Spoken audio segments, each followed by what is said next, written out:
we will pay attention to that as we go through this process of the exam, as you're looking in your mouth and you're seeing that void, because the truth is we want you to be part of the exam. That would be we good. want you to look in the mirror.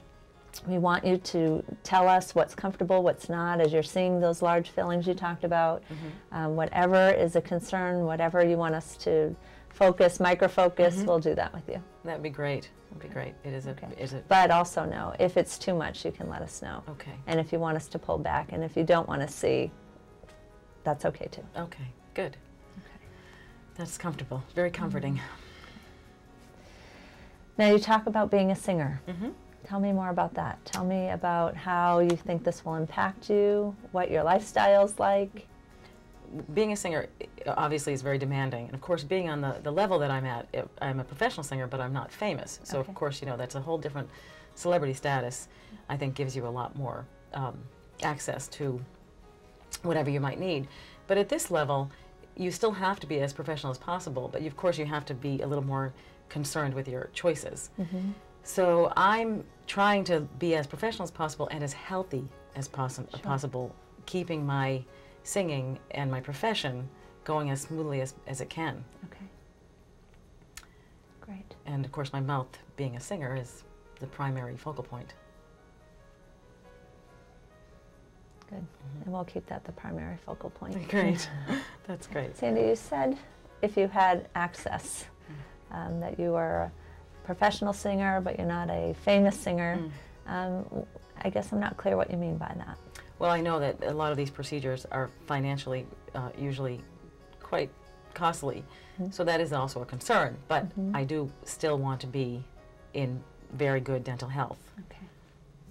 Okay. Well, we will make it very clear to you as to what, at some point, what the procedures will be and what the fees are for those procedures, so that you can make a very informed decision, which is what it sounds like you do. That would be good.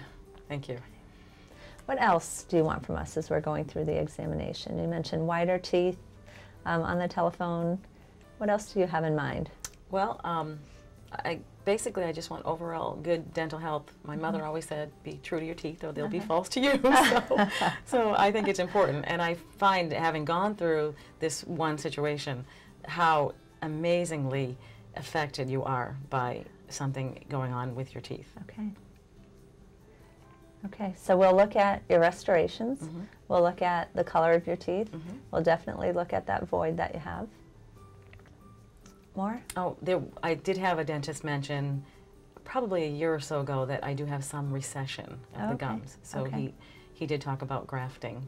And then, of course, I got a little scared when the hygienist said that I could have the grafting come, instead of from my own skin, from cow. Is that possible? We'll talk to Dr. Heron about that. Okay.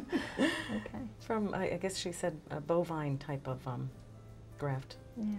Interesting. It's very typical in this practice that we would use your own tissue that's good. to graft if that seems necessary. Right. Tell me about the recession. How did it occur? What is it from? It's actually, I think, several years. Well, I'm going to say at least 5. And I think it's the eye teeth in the front. It was just one, and now it's a few more. And it's not really visible, even in my smile. Okay. But of course, a dentist is, you know, making me aware of that. Okay. And I think something should probably be done about it as soon as possible. Right. A lot of these procedures that I would like to have done, I want to have done very badly, but I have to also be concerned about the fact that my profession, singing, when I'm always singing, and that's what I do all the time. Okay. So it's difficult to find a time where there'd be enough, you know, space for Space healing. for healing. Right. Okay. Okay. Well, we'll work with you on that. Staying in the question is a process of asking questions, but based only on what you hear.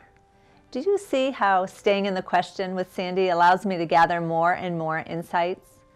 Just when you think we've gathered all there is to gather, one more question opens the door to more.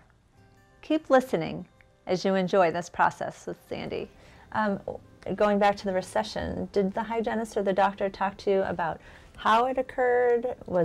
Did they mention toothbrushing, or did you ever have braces, or was there? I'm trying to remember. I think one of the dentists mentioned something about grinding, so I do wear a mouth guard Oh, you do? every night. Okay, that's important. And I think I've worn a mouth guard for maybe over maybe 8 years. Okay. So it's possible that it could have been grinding, Okay. but I'm not certain.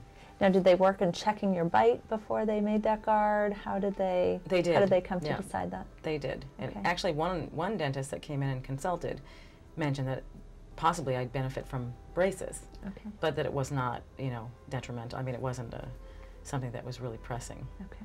So you've not had braces? I've not had braces, Okay. ever. Okay. Even, Right. I mean, but now, he said now I could even have them now. Mm-hmm. That would actually You be could. beneficial. How would you feel about that? It'd be fine. You know, I think that's great if it would help my bite and Mm-hmm. avoid any future problems. I And think- so singing and aesthetically, that wouldn't be an issue to well, you? now since they have all these wonderful clear braces, I guess that wouldn't be as bad. Okay.